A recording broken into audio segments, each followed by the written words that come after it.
I don't even like to use the word happiness. That's just a fleeting feeling. It can just go so up and down. I don't want to chase that feeling.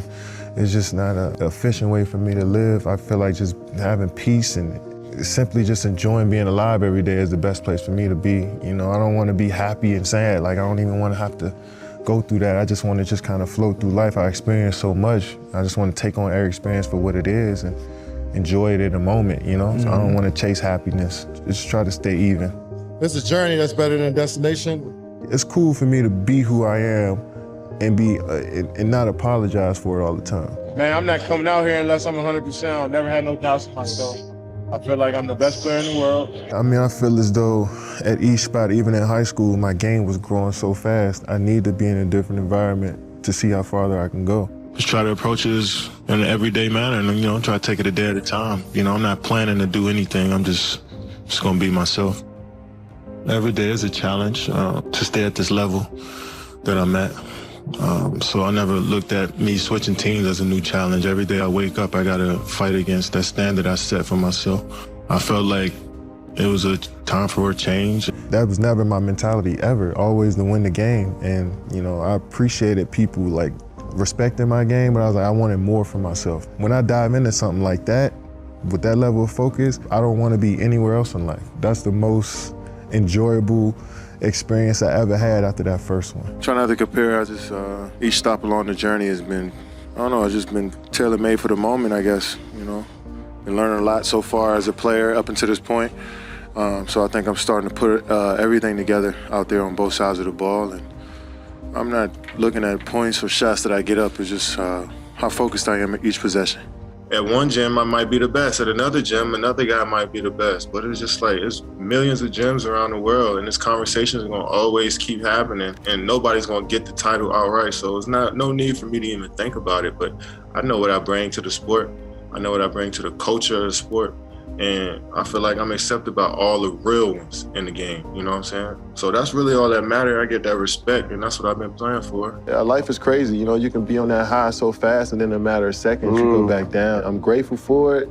It's tough that I had to go through it, but I'm also grateful that I can experience it, because down the line, I can be able to speak on how much it helped me as a player and a person. I went through some adversity, but that's a part of life. That's a part of this journey, and I knew it. It was tough, don't get me wrong, but I never wanted to quit. I never thought I got worse as a player. I never thought that, so I wouldn't say it was a low. I just thought I hit some adversity, hit a couple bumps. And the way I was raised, the way my mom raised me, my brother and my dad, they keep fighting through. And I just tried to take that and apply it to my everyday life. We were stacked. The odds were stacked against us. Single parent with 2 boys. By the time we were 21 years old, everybody told us we weren't supposed to be here. We moved from apartment to apartment by ourselves. One of the best memories I had is when we moved into our first apartment. No bed, no furniture, and we just all sat in the living room and just hugged each other, because that's what we thought we made it. When something good happens to you, I don't know about you guys, but I tend to look back to what brought me here. You wake me up in the middle of the night in the summer times, making me run up a hill, making me do push-ups, screaming at me from the sideline of my games at 8 or 9 years old. We wasn't supposed to be here. You made us believe. You kept us off the street, put clothes on our backs, food on the table. When you didn't eat, you made sure we ate. You went to sleep hungry. You sacrificed for us. You the real MVP. Yeah, family first. Communication is key. I'd like to thank God for changing my life and let me really realize what life is all about. Basketball is just a platform in order for me to inspire people. And I realized that so many people believed in me when I didn't believe in myself. So many people doubted me and motivated me every single day to be who I am. I failed so many times and got back up. I've been through the toughest times with my family, but I'm still standing. When you got people behind you, you can do whatever. At the end of the day, I just focus on being the best that I can be and adding it to the group, wherever. That's the most important time, like personal time in the gym. You know, you spend a lot of time with your teammates and working through schemes and trying to be a great team. And sometimes you can lose sight of you as an individual trying to do all of that stuff. So when you're in the gym and focusing on your craft and your skills and how you can be your best to bring to the team, I think that's what the game is to me. You know, because we're all individuals trying to bring something special to a group. We're here for a reason. Every team is looking to get better. Saying we want to look to upgrade and get better from where we were. I mean, this is progression of a unit, you know. So keep building our identity. That's the thing. And your identity comes from winning basketball games, regardless, you know. So if you win basketball games, you figure out what your role is as an individual, and you kind of stick to that. So never jealous of no teammate ever.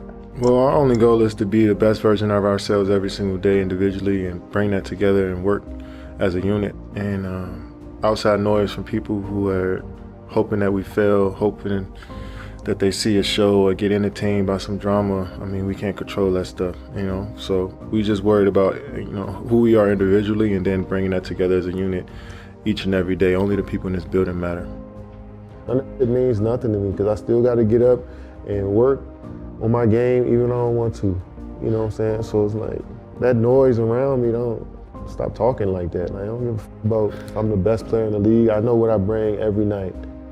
No crying over spilled milk. It's about how we can progress and get better from here. I definitely used to have crazy anxiety wondering how I was going to play the next day or the next series, you know, and it used to drive me crazy. You know what I'm saying? And for my mental health, I guess, it's easier for me to have this approach of just, you know, waiting to see what happens and then falling back on the work that I put in, you know what I'm saying? And if I fall back on that work, then, you know, I don't have to worry too much about what happened. I already know it'll come naturally. Try to play and try not to worry about it. If it happens, it happens. You know, sometimes when you tend to focus too much on not getting injured, you probably go out there and get injured, you know. So I just try to go as hard as I can and live with the results. And I see more issues if we're not focused, you know what I'm saying? If we're not locked in on the game plan more so than anything.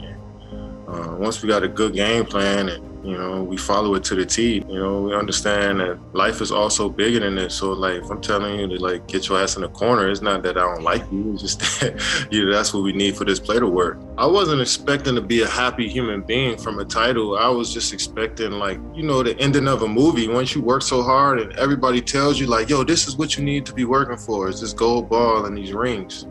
And I'm just like, all right, cool. Let me lock in on that. And I locked in on wanting to achieve that, but I also realized it's a lot of stuff that factors in it that's out of my control. And once I won a championship, I realized that, like, yo, my view on this game is really about development. Like, how good can I be?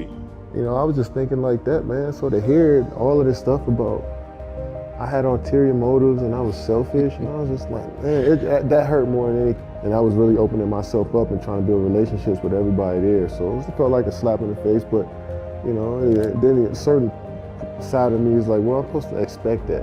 Like, I don't expect these people to be my friends. Yeah. Like, that was my fault at the end of the day. So I shouldn't have opened up that much. I shouldn't have expected them to be, you know, cool and be friends with me or to do right by me, you know what I'm saying? So yeah, I felt like, yeah, of course I felt hurt from it, but, you know, it's a lesson learned. Kevin Durant's favorite quote is, hard work beats talent when talent fails to work hard. What does that quote mean to you, Kevin? It means no matter how good you are, if you don't work hard, nothing will happen for you. So I always use that quote. I instilled it in myself that no matter how good I am, I got to keep working. Hopefully I'm setting a good example about how I approach the game, and hopefully I keep inspiring people to play and watch the game.